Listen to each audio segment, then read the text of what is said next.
السلام علیکم دوستو، امید کرتے ہیں کہ آپ سب خیریت سے ہوں گے۔ خالد بن ولید قبیلہ قریش سے تھے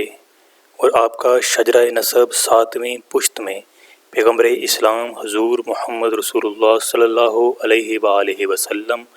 اور خلیفہ اول سیدنا ابوبکر صدیق رضی اللہ تعالی عنہ سے مل جاتا ہے۔ قریش عرب کے تمام قبیلوں میں اور مکہ عرب کے تمام شہروں میں شروع ہی سے دو معزز نام چلے آتے ہیں۔ اس کے اسباب کچھ تو مذہبی ہیں، کچھ سیاسی اور کچھ تجارتی۔ قریش کی فضیلت یہ ہے کہ وہ سیدنا اسماعیل علیہ السلام کی اولاد ہیں۔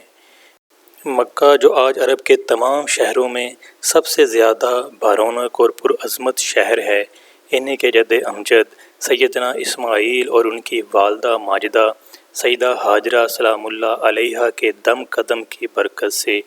ویرانے سے پرعظمت و بارونق شہر بن کر آباد ہوا۔ مذہبی اعتبار سے مکہ معظمہ کو جو فضیلت آج ہمارے زمانے میں حاصل ہے، اسلام سے پہلے بھی حاصل تھی، اور اس کا سبب اللہ کا وہ مقدس گھر ہے جسے عبادت کے لیے سیدنا ابراہیم اور سیدنا اسماعیل علیہ السلام باپ بیٹا دونوں نے مل کر تعمیر کیا۔ اس گھر کا طواف اور حج کرنے کے لیے جس طرح آج دنیا کے تمام اسلامی ملکوں سے استطاعت رکھنے والے مسلمان مکے جاتے ہیں، اسی طرح ظہور اسلام سے پہلے بھی عرب کے تمام قبیلے بیت اللہ کا طواف اور حج کرنے کے لیے مکے میں آیا کرتے تھے۔ مکہ معظمہ اگر ایک طرف مذہبی تقدس کے اعتبار سے عرب کے تمام قبیلوں کی نگاہوں کا مرکز تھا، تو دوسری طرف تجارتی نقطہ نظر سے بھی وہ بڑی اہمیت رکھتا تھا۔ اکثر تجارتی قافلے جو اپنے اور ہندوستان کے ملک کی چیزیں لے کر آتے تھے، وہ مکہ ہی کے راستے سے یمن سے شام اور مصر کی طرف جایا کرتے تھے، یعنی مکہ معظمہ ان کے راستے میں پڑتا تھا، جہاں انہیں کھانے پینے کی وہ وافر چیزیں بھی مل جاتی تھیں اور کچھ دیر ٹھہرنے اور سستانے کا موقع بھی مل جاتا تھا۔ اس زمانے میں مکہ کی جہاں ایک خصوصیت یہ تھی کہ اس کے بارونق بازاروں میں ہر قسم کا تجارتی سامان فروخت ہوتا تھا، وہاں ایک خصوصیت یہ بھی تھی کہ انہی بازاروں میں عرب کے مختلف قبیلوں کے شعر و ادب کے ذریعے ایک دوسرے پر اپنی بڑائی اور فوقیت ظاہر کرنے کے مواقع بھی میسر آتے تھے۔ مگر سادات قریش جس طرح آج ہمارے زمانے میں ہم سب مسلمانوں کے نزدیک معزز و محترم خیال کیے جاتے ہیں کہ اسلام کے پیغمبر آخر الزماں حضور محمد صلی اللہ علیہ وآلہ وسلم کی ولادت باسعادت ان میں ہوئی، جن کا خدا کی طرف سے لایا ہوا پیغام ہدایت اور ضابطۂ حیات دنیا کے ہر دور، ہر ماحول اور ہر قوم کے لیے کافی ہے، اسی طرح عہد جاہلیت میں بھی قریش تمام عرب قبائل کی نظر میں معزز و محترم سمجھے جاتے تھے،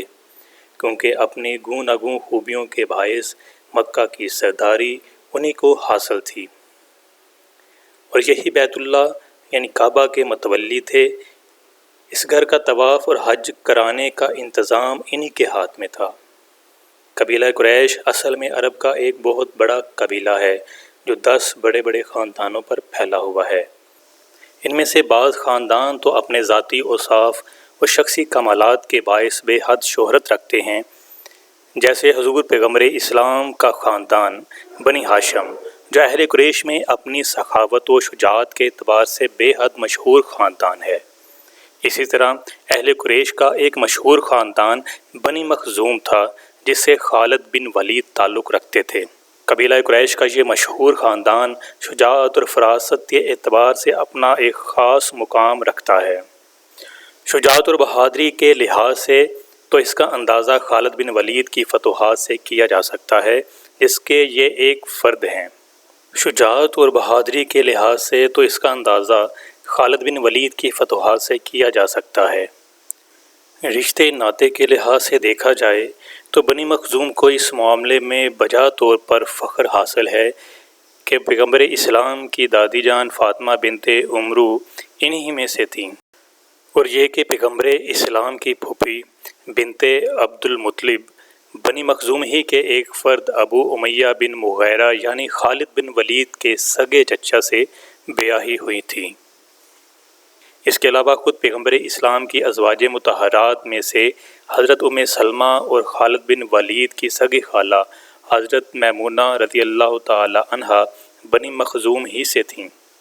ہرچند بنی مخزوم نے اسلام اور مسلمانوں کی دل کھول کر مخالفت کی، تاہم ان میں کچھ خوش نصیب مسلمان ایسے بھی نکل آئے جن کا نام خدا کی راہ میں جہاد کرنے والے سابقون الاولین کی فہرست میں شامل ہو گیا۔ ان میں سے حضرت ابو سلمہ بن عبد الاسد اور حضرت ارقم بن ابی ارقم کا نام خاص کر قابل ذکر ہے۔ اول ذکر ابتدا ہی میں اسلام لے آئے اور انہوں نے حضور صلی اللہ علیہ وآلہ وسلم کے حکم پر پہلے حبشہ کی طرف ہجرت بھی کی، پھر اس کے بعد مکہ سے دوسری مرتبہ ہجرت کر کے مدینہ آ گئے۔ مؤخر ذکر کے بارے میں صرف اتنا کہہ دینا کافی ہے کہ مکے میں جہاں آپ رہتے تھے وہ مقام مسلمانوں کی پہلی مسجد بننے کا شرف رکھتا ہے۔ دوستو، یہ تھی ہماری آج کی ویڈیو۔ امید کرتے ہیں کہ آپ کو پسند آئی ہوگی۔ انشاءاللہ اس ویڈیو کے نیکسٹ پارٹ میں ہم خالد بن ولید رضی اللہ تعالیٰ عنہ کی ولادت باسعادت سے قبول اسلام سے پہلے تک کے کچھ واقعات کا جائزہ لیں گے۔ تب تک ہمارے ساتھ جڑے رہنے کے لیے چینل کو سبسکرائب کیجیے گا، بیل آئیکن کو کلک کیجیے گا تاکہ آئندہ آنے والی ویڈیوز کا نوٹیفیکیشن آپ کو مل سکے۔